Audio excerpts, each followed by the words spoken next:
Την ώρα που οι περισσότεροι οδηγοί της Φόρμουλα 1 απολάμβαναν το διάλειμμά τους, ο Max Verstappen απλώς δεν μπορούσε να μείνει μακριά από το τιμόνι.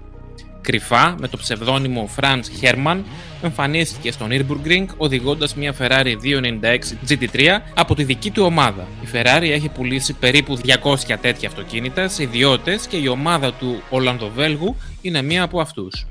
Ήταν λοιπόν διακριτικά διακοσμημένη με λογότυπα της Red Bull και του Verstappen.com, αλλά κανείς δεν μπορούσε να αγνοήσει ποιος ήταν πίσω από το τιμόνι. Ο YouTuber και μύστης του Nürburgring, Μίσα Σαρουντίν, έμεινε άφωνος. Έγραψε στα social media, έρχεται ο Verstappen, σπάει ρεκόρ με γεμάτο ρεζερβουάρ και κυκλοφορία, δεν εξηγεί τίποτα και φεύγει.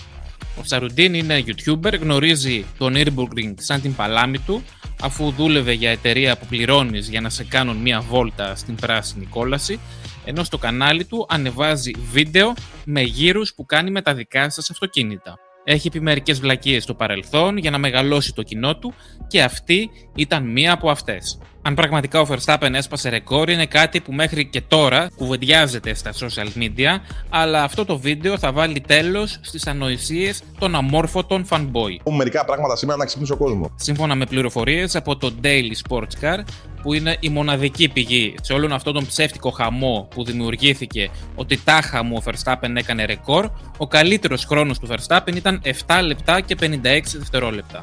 Πάνω από 5 δευτερόλεπτα πιο αργός από την pole του Frank Stipler στον ίδιο αγώνα νωρίτερα μέσα στη χρονιά. Τι έγινε, πατώνετε, μην πατώνετε. Επιπλέον δεν υπάρχει καμία πληροφορία ότι είχε γεμάτο ρεζερβουάρ. Αντιθέτως είναι 99,99% σίγουρο ότι το αυτοκίνητό του ήταν πιο χαμηλωμένο και πιο ελαφρύ από τα υπόλοιπα, αφού οι 2 γύροι μόνο που έκανε ήταν ιδιωτική δοκιμή, χωρίς να χρειάζεται η Ferrari να είναι ακριβώς όπως θα έτρεχε σε έναν αγώνα. Μην ξεχνάμε ότι σε αυτούς τους αγώνες τα αυτοκίνητα έχουν διαφορετικά βάρη μεταξύ τους, γιατί αυτό που φέρνει το καλύτερο αποτέλεσμα δέχεται ποινή με περισσότερο βάρος για τον επόμενο αγώνα.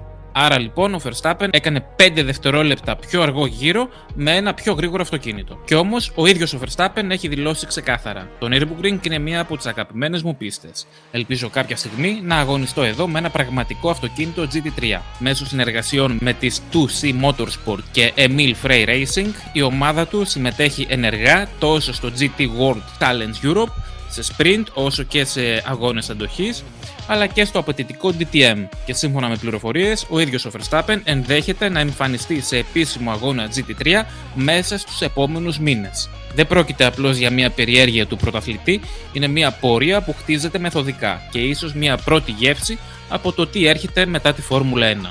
Και όπως όλα δείχνουν, αυτή η στιγμή πλησιάζει, αλλά υπάρχει ένα εμπόδιο.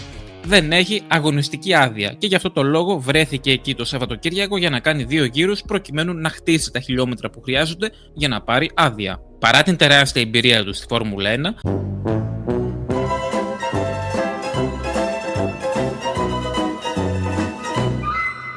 ο Verstappen δεν εξαιρείται από τους κανόνες, μάλιστα στο πρόσφατο παρελθόν είχε γκρινιάξει για ακόμα μια φορά ότι δεν θα έπρεπε να ισχύουν για αυτόν οι ίδιοι κανόνες που ισχύουν για τους υπόλοιπους για τη γερμανική πίστα, αφού είναι οδηγός Φόρμουλα 1.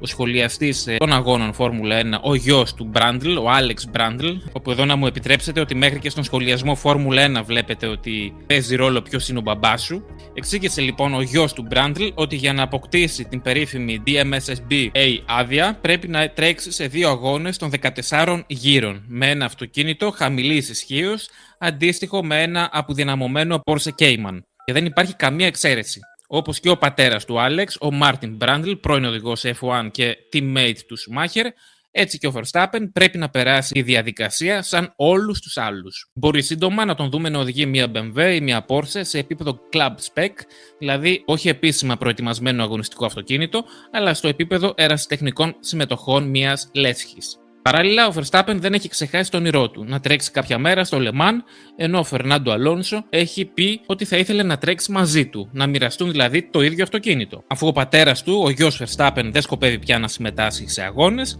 ο Max είπε ότι θα δυσκολευτεί να διαλέξει τον τρίτο οδηγό που απαιτείται για να τρέξει στις 24 ώρες του Le Mans, αφού έχει πολλούς γνωστούς που είναι δυνατά τιμόνια. Το θέλουμε, είναι στο πίσω μέρος του μυαλού μας, ποτέ δεν γνωρίζεις τι θα φέρει το μέλλον, είπε. Αυτό λοιπόν είναι ένα σύντομο βίντεο για το πόσο εύκολα μπορεί να εξαπλωθεί μια ψεύτικη πληροφορία στα social media. Επειδή κάποιος YouTuber είπε ότι κάτι έγινε, έχει γίνει χαμός εδώ και 5 ημέρες με το πόσο γκόατ είναι ο Verstappen που βρέθηκε σε μια άγνωστη υποτίθεται πίστα σε αυτόν και κατάφερε να κάνει καλύτερο χρόνο από οδηγούς που κάθε μήνα τρέχουν εκεί. Ανάλογα το επίπεδο ευφυΐας που έχει ο καθένας μπορεί να το πιστέψει αυτό. Η μοναδική πληροφορία έγκριτη ως ένα βαθμό και αυτή, εντάξει, αλλά είναι η μοναδική που υπάρχει ήταν η δημοσίευση του website που σας είπα. Από εκεί και πέρα δεν ισχύει τίποτα άλλο. Ποιο είναι αυτό το Park Fermé?